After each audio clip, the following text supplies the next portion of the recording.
Kepanjangannya autoregressive distributed lag, ya. Ini ARDL, kepanjangannya itu autoregressive distributed lag, ya. Untuk peramalan nilai impor non migas. Kebetulan ini saya contohnya menggunakan terkait dengan peramalan invest atau investasi. Nah, untuk variabel independennya nanti akan ada 5, yaitu ada ER, ada inflasi, ada tingkat pembangunan, ada rate, ada BI rate. BI rate itu berarti bunga bank, ya. Ini bunga banknya naik turun. Oke. Sekarang silakan kalian perhatikan di sini. Langsung kita ke sini saja, ya. Ke halaman ini. Ini saya perbesar nanti habis ini. Kita silakan dua. Oke. Baik. Sudah ya, kelihatan itu yang depan, ya. Yang pertama itu melakukan uji stasioner dengan menggunakan ADF, dan kamu cek di bagian ini ada tulisannya semua variabel. Berarti kalau variabelnya ada 6, semuanya harus diuji. Kalau 7 ya 7. Nah, untuk mempercepat ini kita gunakan cara ECM kemarin. Jadi di ini yang saya putar ini tinggal preview. Kemudian oke, kalau kita berbicara terkait stasioner, masih ingat kemarin di antara ini yang kita print yang mana? Uji stasioner itu. Unit trust. Oke, unit root test, pilih yang independen. Unit root test independen. Oke, unit root test independen. Nah, kemudian kita cek. Dia minta menggunakan uji augmented equivalence atau ADE. Nah, untuk ADF-nya, Mbak, ini ada di tes tipe, Mas, ya. Di tes tipe, ini kamu klik saja. Ini sudah ada ADF-nya. Ini nomor 3 dari bawah. Ya, ada summary, Levin, berhitung, pesiran, ADF, PP, sama Hadri. Kita pilih yang ADF. Di mana? Itu yang Ada. inisial itu Peter Ada nggak? Oh, sama ini. Sumari itu loh, sumari. Sumarinya kamu beli. Ya, itu ada tulisan sumori itu, sumorinya ditip, sumori. Ya, kemudian pilih yang ADF. Oke, ADF, ya, ADF-nya ditip. Oke, sudah, berarti ini kita nanti uji 2 kali di level sama first difference. Ayo perhatikan dulu, nanti kalau kamu ngomong kita nggak. Kita ke level dulu, ya, seperti ini. Pilih ADF dan unitnya level, sisanya biarin aja. Dan sudah klik Oke. dan nanti muncul ini. Nah. Oke, Pak, ya. Yang disebut ada tulisannya itu invest, BI rate, dan lain sebagainya itu. Ya. Ya. Oke. Cara bacanya seperti baca ECM kemarin. Ini kan uji stasioner, kan, ya. Oke. Yang masih ingat dikatakan stasioner jika kurang dari 5% apa lebih dari 5%? Kurang dari. Nah, sekarang kamu cek ADF-nya yang di atas ADF Fisher itu prop-nya berapa itu? 0,002. Nah, nolnya banyak, kan? Ya. Ya, berarti nolnya sebanyak itu berarti kurang dari 5% apa lebih dari 5%? Kurang. Nah, ini yang perlu saya tekankan bedanya dengan ECM kemarin. Sebenarnya sama saja. ECM kemarin itu bisa dipakai kalau levelnya tidak stasioner. Nah, ini problemnya levelnya ke stasioner ini, iya kan? Berarti ini harusnya tidak bisa pakai ECM. Ini nggak bisa, kan? Nah, terus kita cek di sini di bagian jurnal tadi dia ngomong. Pengujian ini dilakukan dengan uji augmented equivalence dan jika data tidak stasioner maka dilakukan differencing. Nah, yang perlu dipahami, Mbak, ya, Mas, di beberapa artikel yang dicek bukan cuma yang ini doang, tapi yang bawah juga ikut dicek. Coba kamu geser itu tombolnya ke bawah. Geser ke bawah. Ini loh. Nah, itu kamu cek di tulisan intermediate ADF. Sudah ketemu, ya? Nah, itu kamu cek di prop-nya, ada nggak yang lebih dari 5%? Ada. Tidak. Oke. Ada. Red sama NR. Nah, di sini hanya ada invest, di saya ada invest, BI rate sama INF, ada lagi rate. Nah, ini empat-empatnya itu lebih dari 5%. Iya. Artinya ini tidak stasioner. Stasioner. Meskipun tadi di awal tadi dia ngomong stasioner, tapi kenyataannya waktu kita cek ke bawah dia tidak stasioner. Nah, syarat dari ADF ini ya, syarat dari ECM ini, ECM lagi saya sebut dulu. Dari ARDL ini, yang di bawah ini semuanya harus sama-sama stasioner. Ternyata ada yang enggak. Ya kan? Berarti kita harus uji lagi different dengan langkah yang sama. Coba nomor jalankan sendiri kemarin tadi langkahnya sama kok. Preview terus apa lagi? Silakan. Unit root test. View, unit root test, kemudian cross-section. Ini kan sudah seperti ini kan ya? Iya. Maka yang diganti yang mana tindakan? Level ke first, benar. Level ke first, ini saja yang diganti, sisanya biarin. Sudah klik, oke. Nah, nanti sekarang kamu cek ke bawah yang tadi jadi problem di bagian prop. Nah, adakah yang lebih dari 5% dari kalian? Tidak ada. Semuanya kurang dari 5%. Jadi semuanya sudah stasioner. Artinya syarat pertama untuk ARDL sudah bisa dipakai. Ya. Silakan disebut dulu nyimpennya kemarin bagaimana? Name. Ya, first name ya. Name. Ya, first name. Apa ini namanya, Pak? Dikasih uji stasioner. Stasioner. Nah, itu gini enggak, saya bentar ya. Review kamu bisa nyimpen enggak? Bisa. Oh. Sudah. Ya. Lihat bisa, nanti biar kamu belajarnya enak, itu kamu kasih keterangan. Jadi ada kan ini ya, ini uji stasioner ya. Iya. Berarti uji stasioner underscore 1. Maksudnya ini adalah langkah pertama. Itu ya, biar enak nanti kamu belajarnya. Ajaib. Yes, ini tinggal di copy paste yang atas sama bawah. Sudah klik Oke. Dan sudah klik oke, nanti kan muncul amplop hijau nih. Hijau kan? Iya. Ya tadi kamu hapus pen ini merah diklik. Nah, wes, biar tinggal dua tabelnya. Ya, wes. Uji stasioner sudah. Berikutnya kita lihat menentukan keseimbangan hubungan jangka panjang. Oke, perhatikan. Menentukan keseimbangan hubungan jangka panjang dengan uji kointegrasi. Model yang terbentuk adalah model ECM jika terjadi hubungan jangka panjang, dan jika tidak terjadi hubungan jangka panjang, maka modelnya menjadi ARDL. Ya, sebenarnya nyabangnya di sini. Jadi untuk menentukan dia ECM atau ARDL, dia dicabang di nomor 3 ini. Ya, sayang saya nggak punya papan soalnya. Bentar Mas Pak ya. Oke, jangan dilanjut dulu. Nanti biar kamu tahu sebentar. Oke.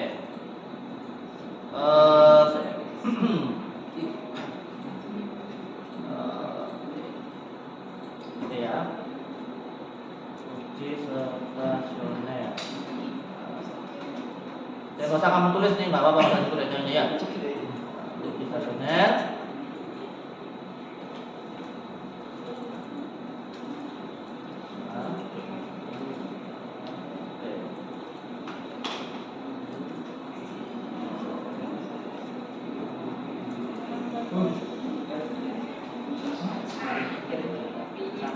Nanti aku minta ya.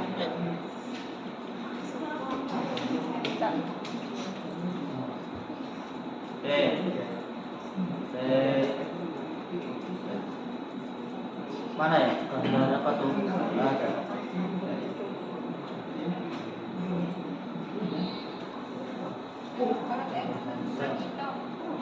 Oh,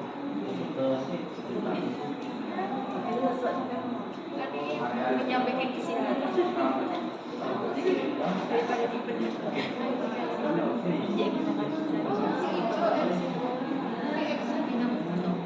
ini yang ada papan dan pasar ini ya. Kamu buat.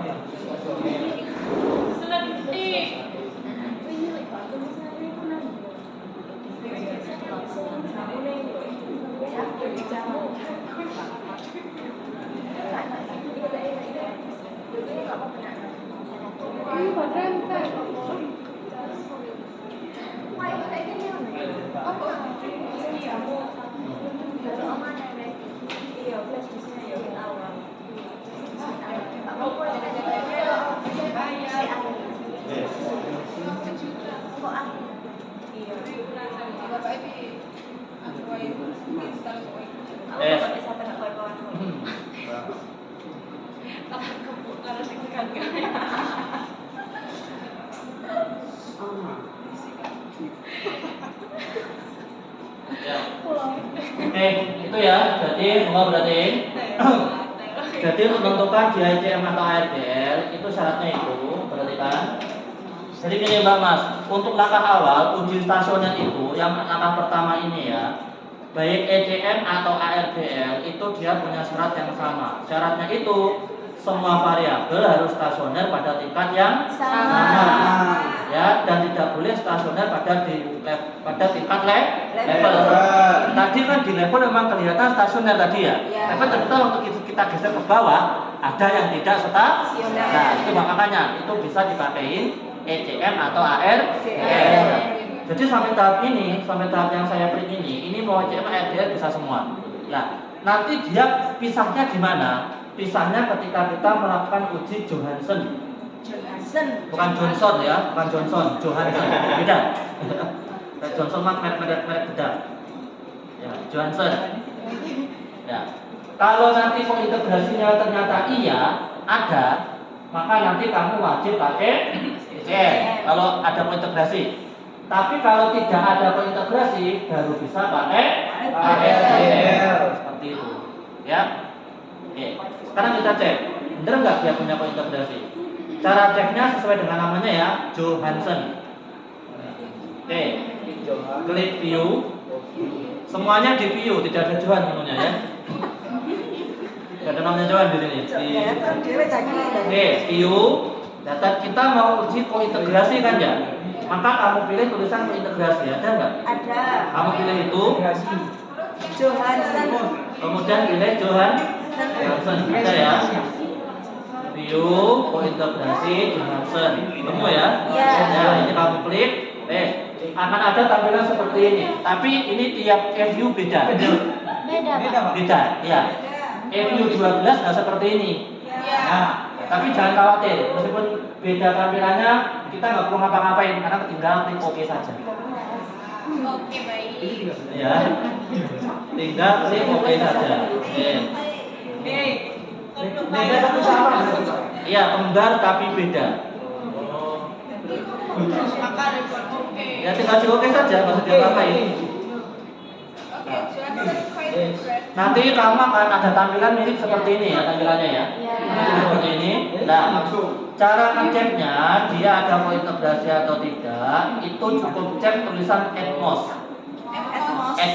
Ada Atmos kan ya? Atmos kan ya? Ya. Oke.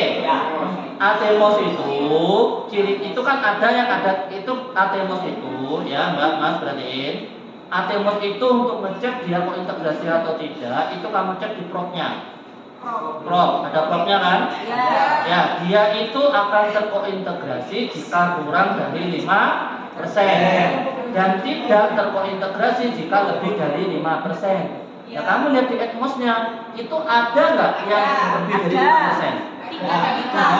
Ada 34 kan? Nah, berarti karena ada yang tidak terkointegrasi, maka dari berdasarkan diagram ini kita bisa pakai ARDL. Karena ada yang tidak terkointegrasi. Kalau ada baru pakai. Kalau semuanya terintegrasi baru ECM yang dipilih. Itu ya. Jadi pecahnya di situ pecahnya. Ya. Oke. Silakan ini bisa disimpan dulu. Ya pakai freeze.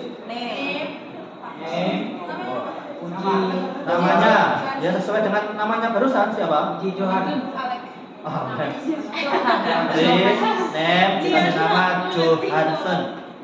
Uji Johan.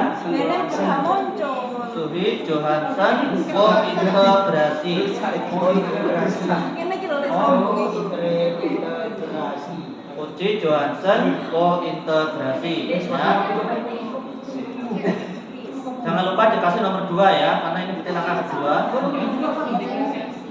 Yes. Uji Johansen kointegrasi sudah disimpan dan amplopnya sudah jadi 2 seperti ini, tinggal di close saja merahnya ini. Oke, ini. Close. Tinggal di close ya.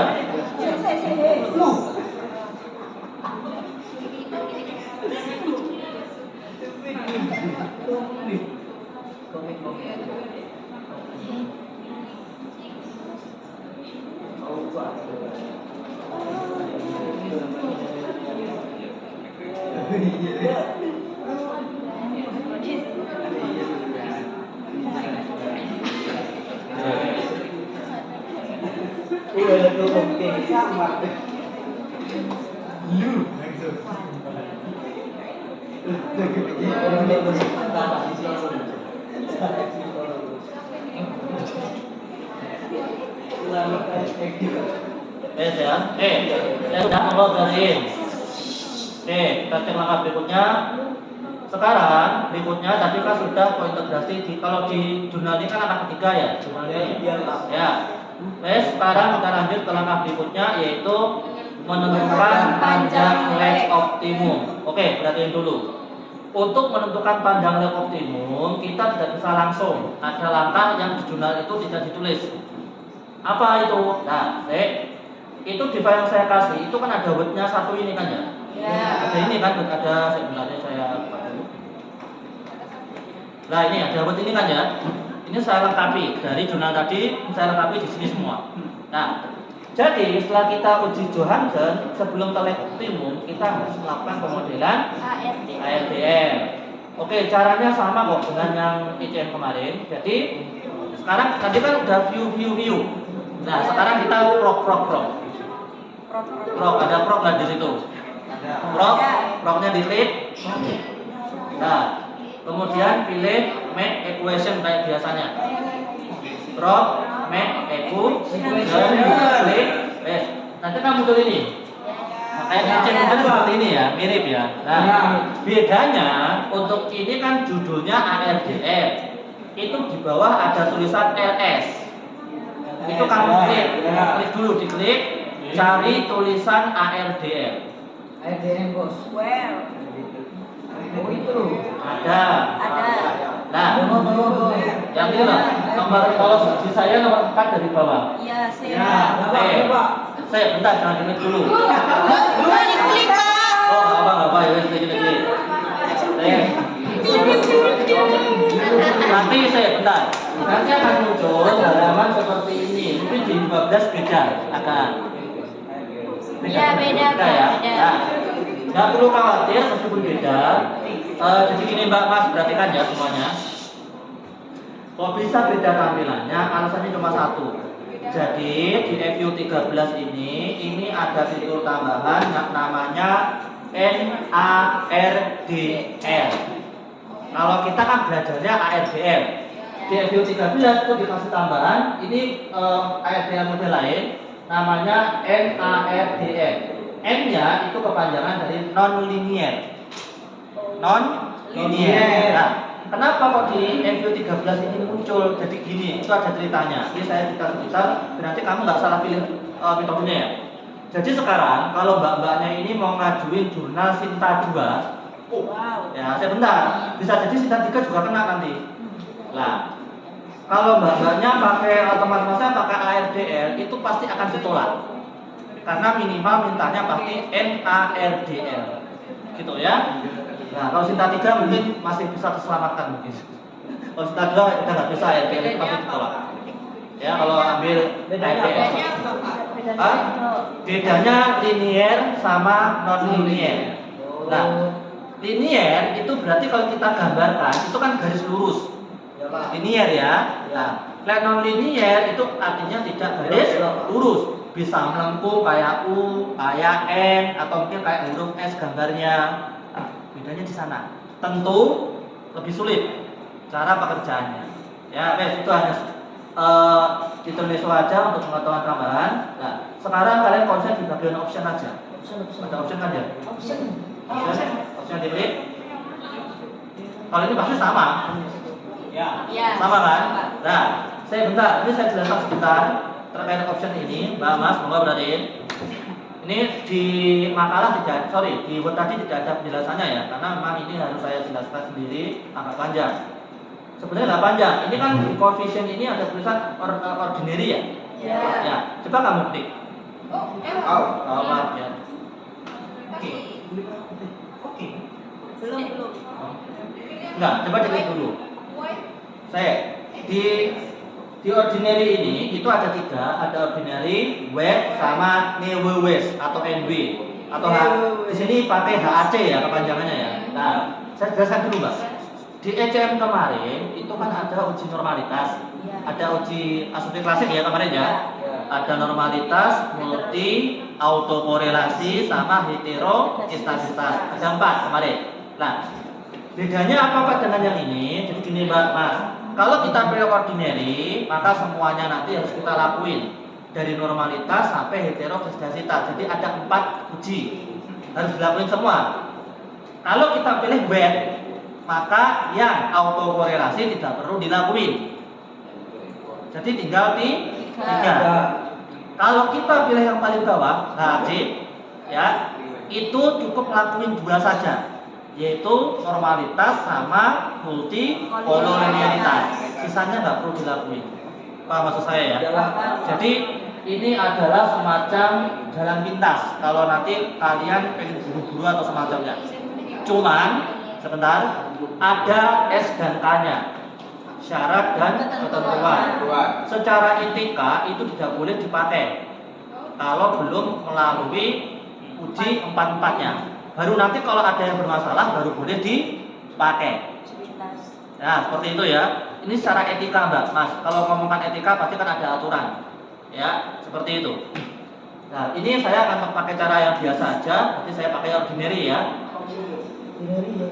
Ya, saya pakai ordinary. Saya sudah ordinary-nya ini kamu klik, tinggal klik OK. Baik, nanti muncul ini. Yes. Sudah ya, muncul ya ini ya. Nah, oke. Sekarang saya tanya dulu Mbak, itu di milik kalian ARDL itu yang di selected model itu angkamu berapa? Yang ini loh. Sama ya. Oh, ya, soalnya kalau pakai student saya yakin beda. Iya. Ada yang pakai student mungkin? Bisa sama. Oh, soalnya yang kelas kemarin itu beda. 13 atau 12 Mbak? 12 ya? Oh nggak tahu, kemarin beda soalnya. Mau berarti. Ya, jadi inilah model ARDL. Ya ini modelnya sebenarnya. Ini nanti yang nantinya akan kita uji lab optimum. Ini nanti kita uji lab optimum. Ya, sekarang maka simpan dulu semuanya. List name, ya, ARDL model underscore 3.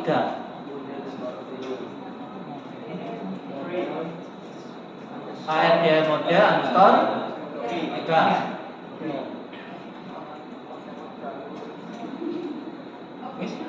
Sudah klik OK ya. Klik OK, kemudian ini yang hijau jangan lupa dihapus, jangan nggak perlu. Oke, sekarang kita lanjut ke uji lab optimum. Oke, Mbak Mas, bentar. Uji lab optimum ya. Oke.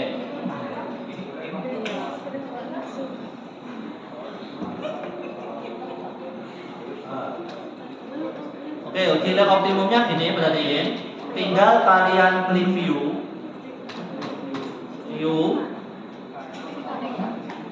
Bentar. Ini ada yang apa? Ini. Itu ada bentar jangan view dulu, perhatikan dulu sebentar ya, Mbak. Mas. Bentar aja. Nah, ini kalau kamu cek, ini kan ada 3 seperti ini. Ada yang warna biru tulisan file, ada yang warna kuning, sama yang equation. Kamu view-nya itu yang di equation. View, Iya, iya. Ini ya. Ya. Yang equation itu loh, view, kemudian pilih di sini bentar. Model selection summary. Model selection summary. Oke. Nanti itu ada 2 tampilan, ada yang bentuknya gambar, ada yang bentuknya Oke. Sebenarnya mau pilih manapun tuh sama saja. Tapi saya lebih prefer ke tabel karena mudah dibaca. Ya, jadi pilih tabel. Tabel. Nah, nanti muncul ini. Ada nomor model, kemudian ada ukurannya sama spesifikasinya. Ya. Oke, sekarang saya ingin cocokkan dengan milik kalian. Nomor model paling atas nomor angka berapa? 935. Oke, ini benar ya? Ya. 375. Yes. Nah, ini Mbak, inilah Mbak, Mas, ini yang dimaksud dengan lack of timun itu yang ini. Monggo disimpan dulu, please. Name, Lack of timun. lack of timun. Lack, bukan nge-lag, tapi lag. Lag. LAG ya.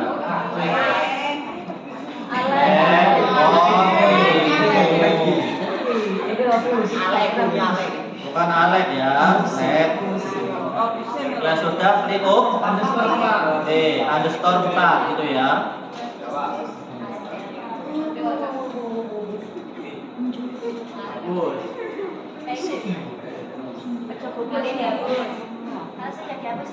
Ya sudah dihapus, yang hijau ya. Oke. Baik, ya sudah. Sekarang kembalikan lagi ini ke model output ARDL-nya. Jadi gampang dikembalikan lagi. Pilih crop, specific estimate. Nanti muncul ini lagi kan sudah. Langsung di OK lagi. Crop, specific estimate. Nanti muncul ini Mbak. Mas. Muncul ini kan? Ya. Ya sudah, klik OK. Oke. Oke, nanti muncul sudah ini. Balik lagi kan sudah ya? Ya. Oke. Sekarang lanjut. Nah, sekarang kita lihat langkah berikutnya di jurnal tadi, melakukan estimasi parameter untuk model ARDL dan dilakukan pengujian hipotesis parameter yaitu uji F dan uji T. Oke, ini kasusnya sama kayak yang kemarin, kebalik. Jadi langkah 4 sama langkah 5 sama 6 ini terbalik.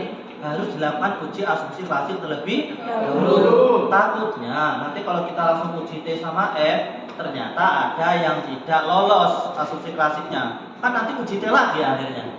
Didungga ini. Nah, oleh karena itu kita asumsi klasik dulu. Ya, yang masih ingat caranya kemarin ada 4 kan ya? Gimana asumsi klasiknya? View, terus pilih yang mana? Kalau kita pengen asumsi klasik. Residual, benar. Residual diagnosis. Kita kan pengen normal dulu kan ya? Iya. Pilih normality test. Histogram, ya benar. Tes, nanti muncul ini gambar. Diagramnya. Ngeceknya ingat, kalau kita asumsi klasik yang kita cari yang tidak signifikan atau yang signifikan. Yang tidak. Ingat, asumsi klasik itu malah jangan cari yang signi, tapi yang tidak malah. Sekarang kamu cek di prop kalian, itu kalau kamu lihat nilai propnya itu signifikan atau tidak? Tidak, karena itu 0,9. Gede itu, besar banget. Ya. Maka tidak signifikan, berarti lolos uji normalitas. Oke, simpan dulu. Uji normalitas. Ya, uji normalitas ya. Langkah berapa, Rolim? 5 ini. Normalitas 5.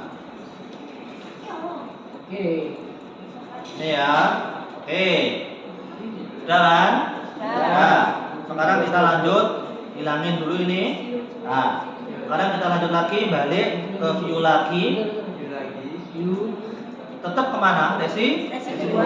Nah, sekarang correlation ada kan ya? Ya. Ada. Klik LM test itu. Ingat korelasi ya correlation. Jangan yang lain. Oke. 2 Dua, biarin ya. Ini muncul sudah ya. Ini muncul seperti ini ya. Nah, yang dicek itu yang prop, kemudian F, prop yang dibaca yang prop F. Yang prop F paling atas itu loh. Ya. Itu kamu cek angkanya 0, berapa? 2,7. Oh, yang dibaca jangan yang jalan turun yang di luar. 0,7. Signifikan atau tidak? Tidak. Maka lolos uji atau tidak? Lolos. Simpan silakan. Uji auto korelasi nomor 6.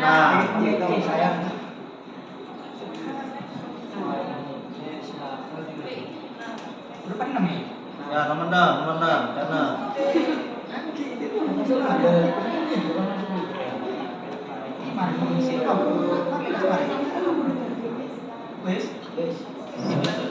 sudah ya? Ya. Sudah. Ini kamu close dulu, hapus dulu ini. Nah, sekarang uji heterogenitas. Sama, caranya sama. Klik apa tadi? Terus pilih yang hetero. Nah, nanti muncul ini kan? Ya. Sudah, klik oke. Nanti muncul ini. Caranya sama Mbak Mas ya. Kamu lihat di bagian prop F-nya. 0,6. Maka tidak signifikan kan? Ya. Lolos. Next. Tulis nama di sini uji heterogenitas. Nomor berapa ini berarti itu? 7.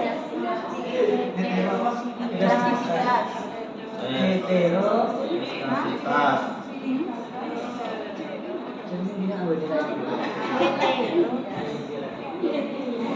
Oke ya.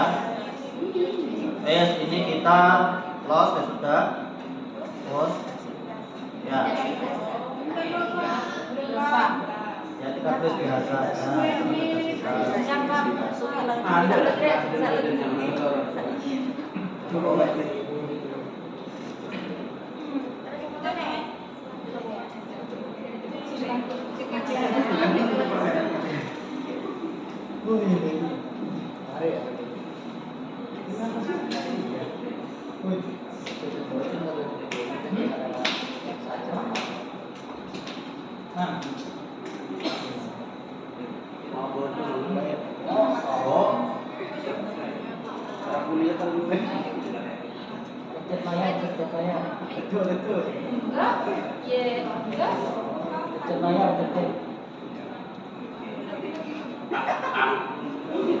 Baik ya, sudah. Ini kita lanjut ke uji terakhir, yaitu uji PIF atau uji multikolonialitas.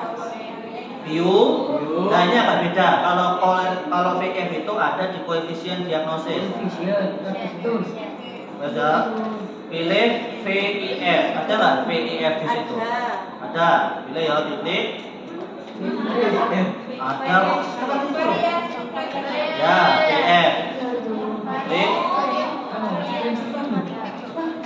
Pilih variance inflation factor. Sudah ketemu ya? Ya. Oke. Ini caranya baca sama. Jangan sampai ada yang lebih dari 10. Yang apa ini, Pak? Yang centered. Ya. Kalau nggak ada maka sudah lolos uji berarti. Sudah nggak ada ya? Simpan silakan. Please name. Berarti uji multi. Uji apa? Apa itu? Multi apa kan? Uji multi apa, Pak? Itu multikolonialitas. Angel sebenarnya Bang.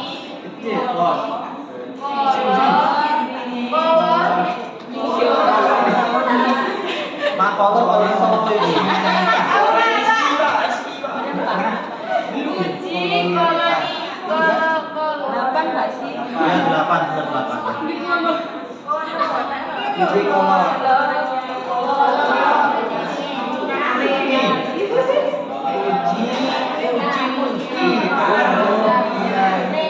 Itu loh uji multikolonialitas.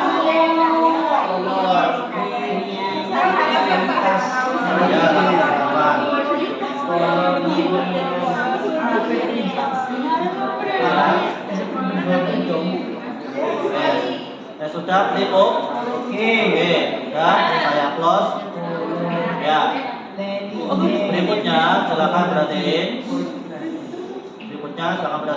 Nah, sekarang uji asumsi klasik sudah kan ya?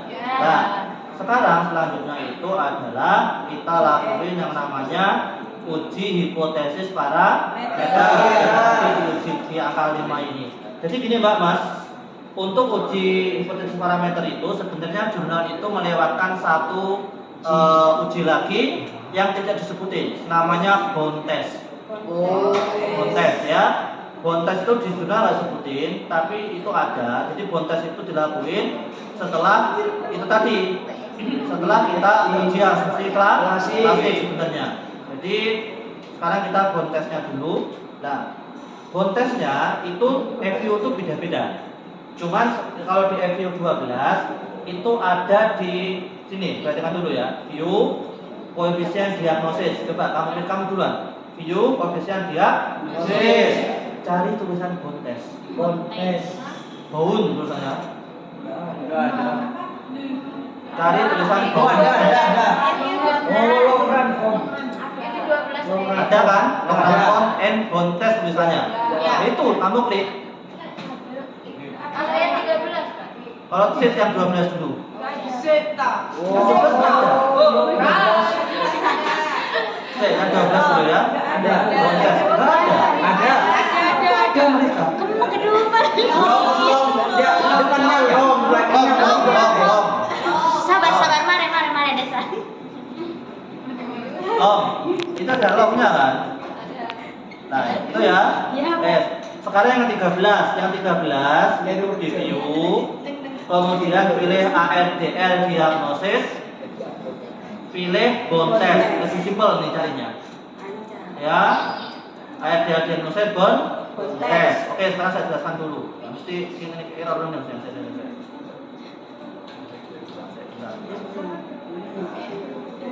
Oke, sekarang cara bacanya, Pak. Sekarang cara bacanya. Di FU 12 itu sebelahnya F statistik itu kan ada angkanya. Iya. Kamu tarik ke bawah dulu. Ditarik ke paling bawah. Langsung selesai sendiri. Ada F statistik kan? Sampingnya ada angkanya kan? Iya. Itu angka berapa? Tolong kita 12 sampean. 11 ini sama kan angkanya ya? Nah, itu kamu bandingin dengan angka yang ada di tulisan di bawahnya tulisan I1. I1 itu kan ada angka di bawahnya I1 atau sampingnya. Ya, 4 berapa? 476 sampean. 476 ya? Toh, enggak ada angka lain. Di bawahnya I1 ya? 476 terus 4721 terus 4150. Nah, sama ya. Sampel kita kan kebetulan kan sampel kita berapa? Sampel kita. Nah, sampel kita 64 sampel kita. Nah, kalau kita 64, maka jelas di sini kita pilih yang di atas 60. Maka kita pilih yang 65. Maka kita bandingin dengan yang 4721. Itu kan ada berapa Mbak? Ada 60, ada 65. Kalau di 12 ada nggak itu? Keterangan 60 sama 65 itu? Ada. Ya? Hah? Ada ya? Nah, berarti itu kamu bandingin antara 11,35 dengan 4,721. Itu di tingkat kepercayaan berapa persen? 1%. Yang 5% ada? Yang 5% ada? Nah, yang di 5% itu angkanya berapa? 3,677 ya? Ya wes. Berarti kita bandingin jadinya dengan yang 3,677.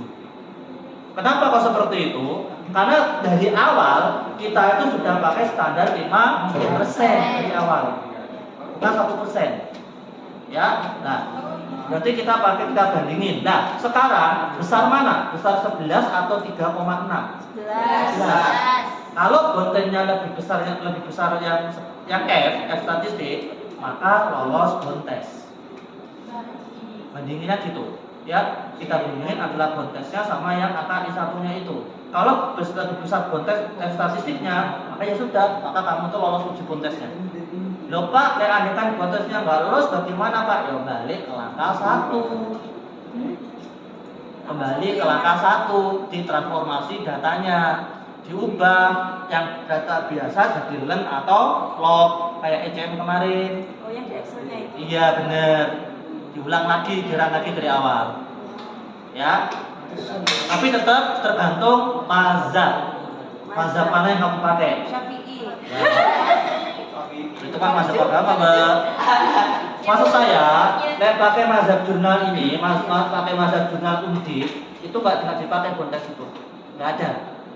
Ya, tapi kalau pakai mazhab jurnal lain, mungkin jurnal ITB, ITS, ITK, mungkin ada.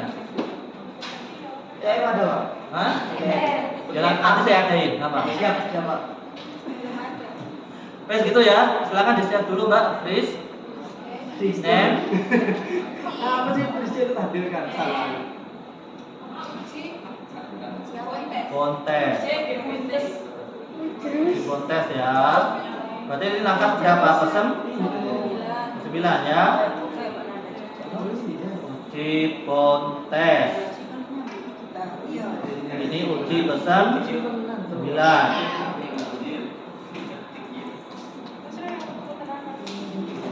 Baik, sudah klik oke.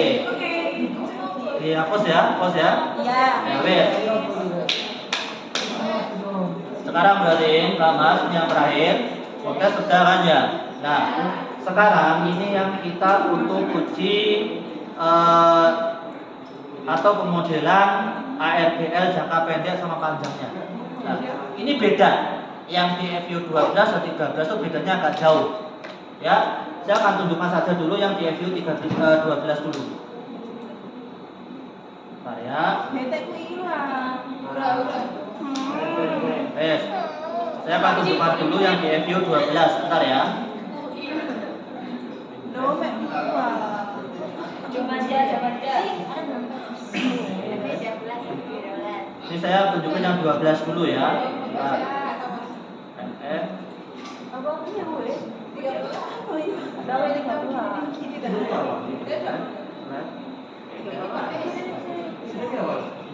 Oke. Bentar ya Mbak, ini saya karena ini ya saya sekarang yang 12 dulu. Nah, sekarang berarti untuk FU 12, ini saya 12 dulu ya. Ini saya pakai 12. Untuk uji uji pendek sama panjangnya itu ada di view. Kemudian pilih koefisien diagnosis. Jalan. Pilih long run form and bound test. Ini kamu klik. Dan nanti balik ke sini kan ya? Balik ke sini kan? Nah, sekarang yang ini Mbak, yang di sini perhatikan dulu semuanya yuk, perhatiin. Nah, yang di sini itu yang kamu cek itu adalah jangka panjangnya dulu. Jangka panjangnya itu ada di mana Pak? Ada di sini nih. Di case kedua. Case kedua itu adalah jangka panjangnya. Ya. Nah, yang di tabel nanti ini digunakan untuk uji T dan uji F-nya. Yang di tabel ini Mbak Mas. Ya. Ini untuk uji T sama uji F-nya. Nah, kemudian yang ini Mbak, yang Mas, yang bawah ini yang saya biru ini yang dituliskan ke dalam jurnalnya. Ini adalah model regresinya. Ini loh. Ini adalah model regresi. Ini model regresinya tuh yang ini. Ya. Nah, sekarang gini. Ini kalau kita uji T, uji F, berarti kan untuk uji T dulu. Kalau kamu cek di sini Mbak Mas, kalau kamu cek di sini di yang saya blok ini, yang signifikan itu yang mana terhadap invest? Yang signifikan yang mana terhadap invest? ER signifikan enggak? Ya. Direct signifikan sama red signifikan. Berarti yang berpengaruh signifikan terhadap invest itu hanya 3, BI red sama red-nya saja. Ya. ER di rate sama rate-nya saja yang signifikan terhadap itu ya, terhadap ER-nya ya. Nah, oke, ini kamu simpan dulu silakan. Betul. Disimpan dulu ya. Disimpan yang ini. Freeze, kemudian name, kamu tulis long run form. Long run form. Berarti bentuk model model panjang, long run form. Underscore langkah keberapa ini berarti? 10. Ya, saya nggak nyimpan karena saya pakai 13. 10 ya. Nah, oke. Sekarang saya sudah, Pak, ini bagaimana Pak? Saya mau menampilkannya jangka pendek, itu gampang. Langsung view aja. View, udah view, pilih representation, klik. Ini. Ya, ini kamu lihat. Ini jangka pendeknya itu yang mana? Yang substitute coefficient. Substitute coefficient. Nah, ini yang jangka pendek. Yang biru itu jangka pendek ya. Sekarang gini Mbak Mas, sekarang gini. Yang biru ini kan jangka pendek. Ya. Terus yang di bawah ini adalah persamaan yang jangka Panjang. jangka panjang. Oke.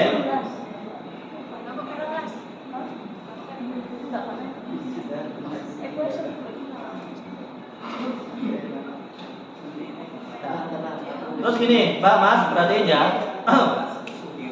Tadi kan saya ngomong persamaan jangka panjang yang ada tulisan EC ini kan tadi ya.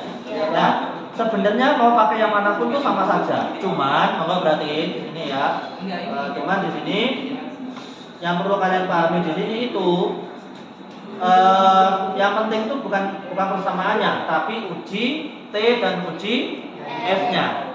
Nah, kalau kamu ini di ER ini angkanya ini min berapa ini? Ini kamu min 1,6 berapa kamu? Min 1, berapa?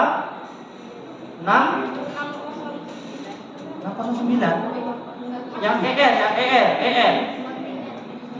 ER itu berapa Mbak Mas?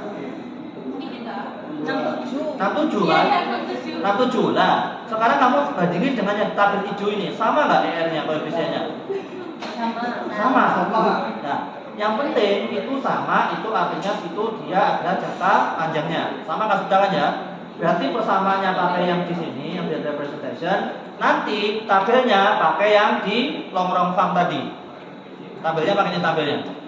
Ya, jadilah saya tulis di saya tulis di mana? Saya tulis di Word-nya, jadi doang saya berarti. Jadi nanti saya jelasin di sini.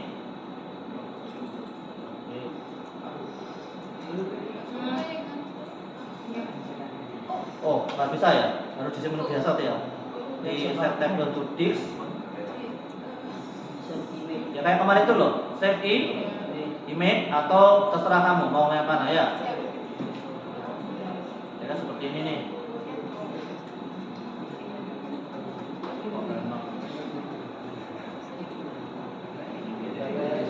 Namanya nah, ini saya kasih nama tabel jangka panjang. Ya sudah, ini kayak kemarin kayak kita belajar A5 pertama kali itu ya. Nah, ya sudah, ini tinggal di copy ke Word-nya. Wes, nah, nanti Mbak yang dibaca itu ini kok semuanya ke copy saya.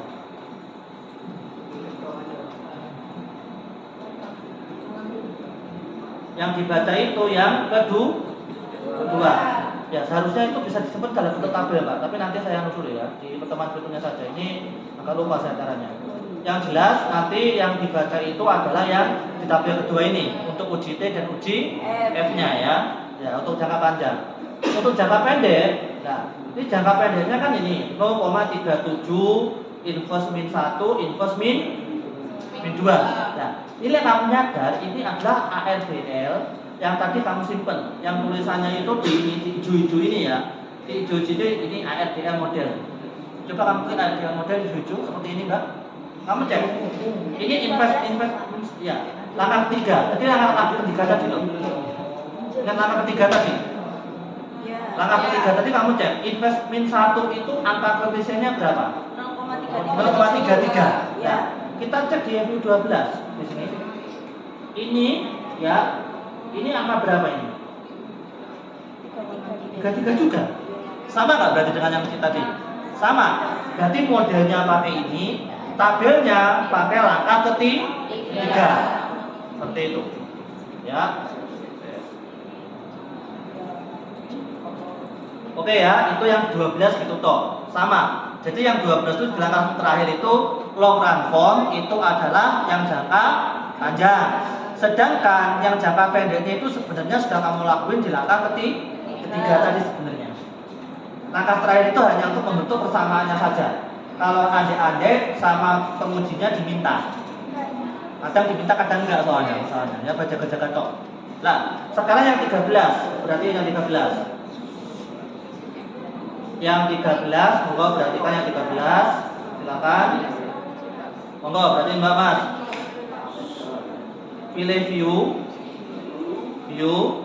pilih ARDL diagnosis, pilih co-integration relation. Co-integration relation.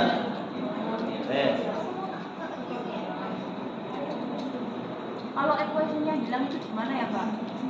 Yang mana Mbak yang bilang? Yang F. Ya, kalau koefisiennya hilang, berarti Mbaknya harus modelin ARDL lagi. Dari awal. Enggak dari awal, maksud saya Excel aja ada kan sudah. Excel yang di FU ada kebuka masih, yang grup amplop ini tulisannya G. Ya, kebuka. Nah itu kamu klik spesifik estimate ARDL lagi. Nah nanti akan muncul lagi nanti. Ya, baik sekarang saya jelaskan dulu Mbak Mas. Monggo perhatiin, ya. Monggo perhatiin semuanya. Ya, ini ada tulisannya co-integration coefficient. Ya, co-integration coefficient. Ini adalah tabel jangka panjang. Ini tabel jangka panjangnya. Tabel jangka pendeknya pakai langkah yang tadi itu loh, Mbak. Yang awal tadi loh, ya. Ini tabel jangka panjang ini ya. Tabel jangka panjang, yang ini adalah co-integration specification-nya. Nah, ini enggak terlalu cepat. Ini persamaannya ya. Untuk masih persamaannya sama kok. View, represent apa tadi? View, representation. Nah, ini kamu lihat. Kayak tadi lagi kan akhirnya ya. Nah, yang saya blok ini jangka pendek, yang ini jangka panjang. Mana Ibu? Sama ya, dikerja seperti itu ya. Nah, silakan ini saya kembalikan dulu bentar. ARDL diagnosis. Ya. Silahkan disimpan, please. Gimana? Siapa yang tanya? Mana? Yang tanya siapa? Kenapa, Mbak? Balik ke sini. Balik ke ini ya. Ya lah sama view. Sorry, ini tadi saya tabel. View, kemudian pilih ARDL diagnosis, pilih co-integration relation. Sama.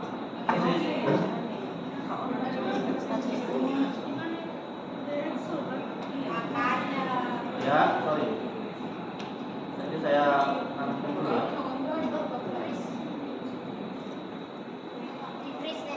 Di freeze dulu, kemudian name, kamu kasih nama long run form. Nanti 11. Long run form atau bentuk jangka panjang.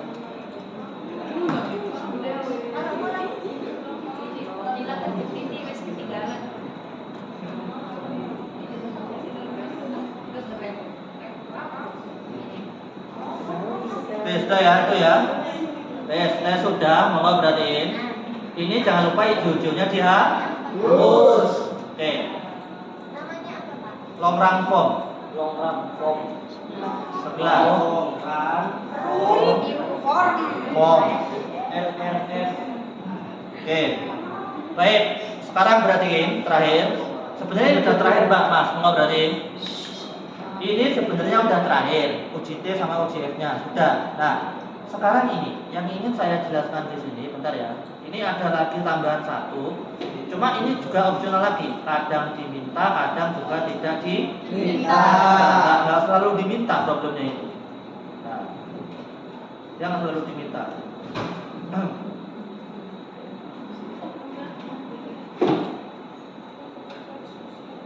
Ya, bukan ini ya. Jadi itu ada namanya stability diagnosis.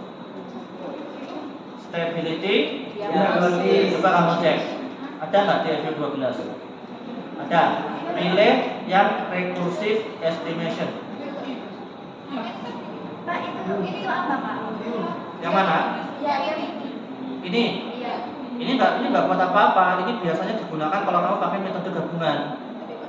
PCM, AR, DR. Biasanya Sinta 3 yang menerima. Ini nggak sih Pak? Ini sebenarnya ini pengembangan Mbak. Jadi ini makanya nggak saya jelasin. Saya cuma coba aja buka. Iya. Nggak bukan ini yang mau saya bukan ini, tapi yang ini loh.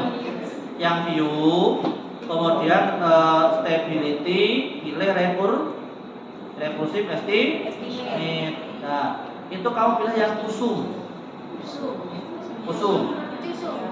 Ya, kusum tes yang biasa. Ya, kusum tes ya. Ya sudah, klik Oke. Nah, kusum tes ini untuk ngecek Mbak, sebenarnya itu modelmu stabil atau tidak.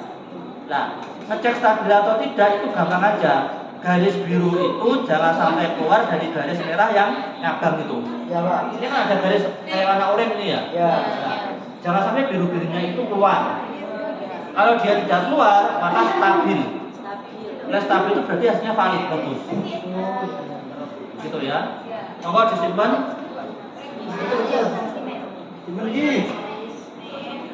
Kamu simpan aja dulu, jangan ikut-ikutan saya ya.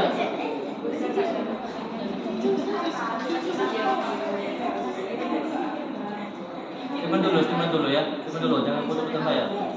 Kamu kasih nama uji stabilitas CUSU. Please, kemudian name. Kamu kasih nama uji stabilitas CUSU. Berarti langkah ke berapa ini? 12 orang form tadi. 11-nya apa, Pak? 11-nya long run form tadi. Yang lainnya tulisannya sama pendek-pendek tadi, Pak. Yang pendek-pendek mana yang pendek-pendek? Maksudnya yang jangka pendek. Jangka pendek tadi itu yang ARDL tadi, model 3. Yang ketiga ya, itu jangka pendeknya itu. Nah, ini sudah ke-12, uji stabilitas CUSUM. CUSUM namanya ya. Oke. CUSUM.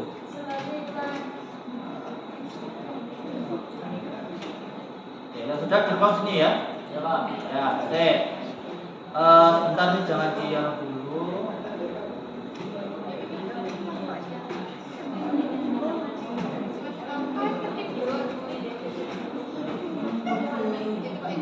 Oke.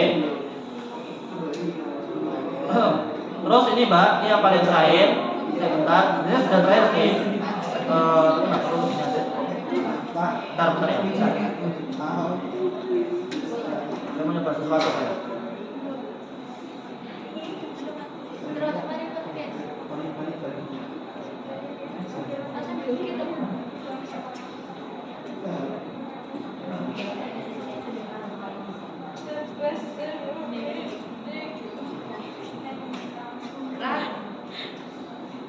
Oke, wes, jadi terakhir tadi ya, terakhir itu CUSUM. Wes itu jelas sudah. Pak, mau nanya yang 11 itu yang sebenarnya apa? Yang mana? Yang nomor 11. 11. Ini. Iya. Kenapa? Itu kaki garis. Ini lorong form ini Mbak. Jadi ini yang saya kasih yang ada birunya itu, ada garis pinggir biru. Itu yang jangka panjang. Iya. Yang jangka pendeknya itu malah langkah 3 tadi, itu jangka pendek malah. Jangka pendeknya kita duluin. Sama kayak ECM juga gitu, ini. Ya. Kalau yang 10-nya, Pak. 10-nya? Iya. 10-nya kelewat ya? Oh iya, biarlah. Berarti 10 ya itu, Pak. Terserah kamu, kalau saya gini aja, sebelumnya saya korupsi 1. Ya. 10 orang kamu berarti lah kamu 10 ya. Itu 10. Ya udah biarlah saya silakan Bisa 11. diri kan, Pak? Hah? Bisa diri. Bisa. Tinggal klik kanan saja, pilih rename. Iya. Kan bisa. Oh. Saya pasang aja biarlah 11. Oh. Sadar maksudnya itu. Sudah itu aja, Pak. Iya selesai sudah, itu terakhir. Jadi ini ASDL sudah ya, sudah saya sampai. Oh, cuma gitu ya. Cuma giginya cuma. Tenang, sebenarnya statistik itu selama kamu sering otak-atik komputer, sulit trial error itu cuma nih, Bang. Nggak susah, nggak sulit. Kecuali kalau kamu anak matematika, karena anak matematika itu pasti suruh nulis manualnya pakai rumus. Kamu kan enggak, penting tahu caranya, konsepnya sudah. Pak, mau tanya, Ya. ASDL ini untuk apa, Pak? Sama kayak ECM, Mbak, mirip. Makanya ECM sama ASDL itu sama-sama dia itu adalah varian dari regresi linier. Nah, bedanya ECM itu digunakan ketika Johansen tadi dia terkointegrasi. Kalau kemarin itu kita nggak pakai Johansen, Mbak, untuk ngecek kointegrasi atau tidaknya, tapi pakai ECT. Ingat ECT kemarin? Coba cek ada ECT.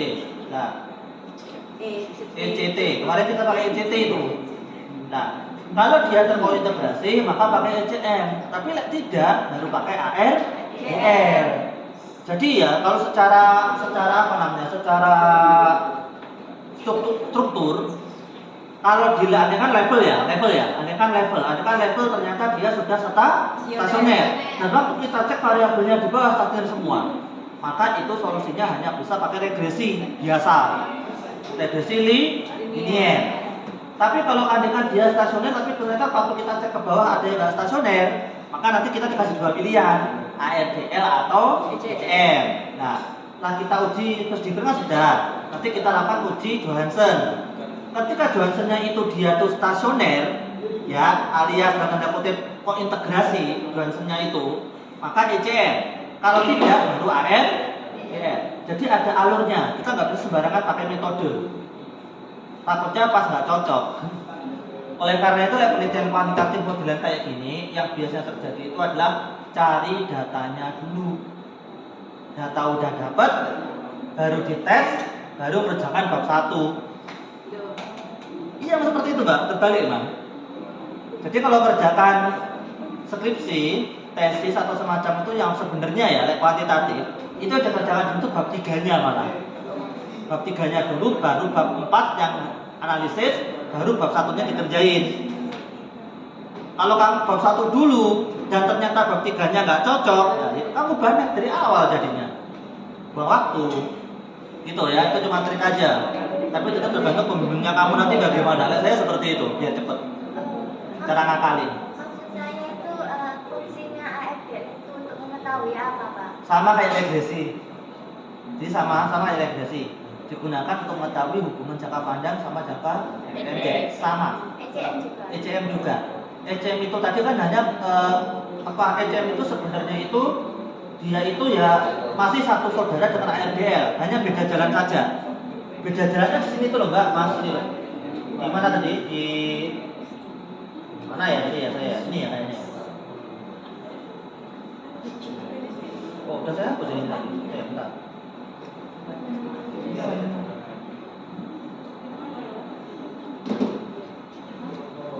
Oh, udah saya hapus.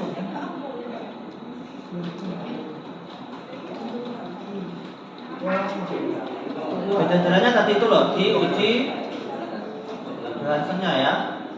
Mati komputer saya.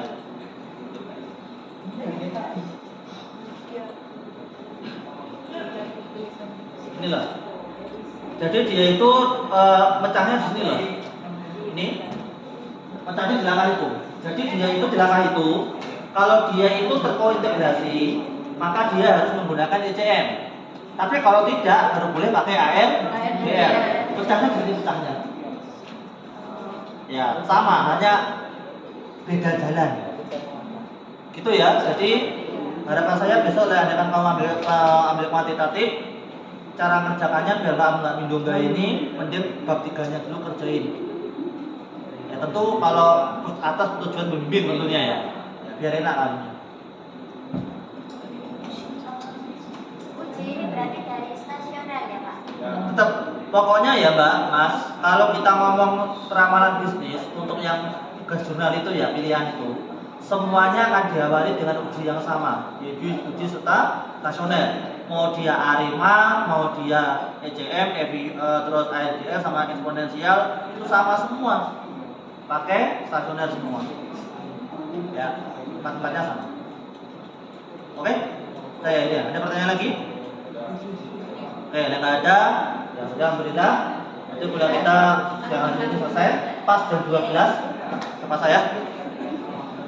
Nanti kamu ada lagi habis ini kuliah aja? Ada. Pak Irsya ya? Iya. Pas.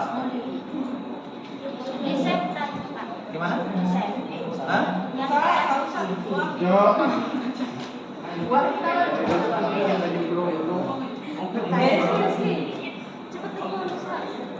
Yo, monggo may you team. Mayu tim.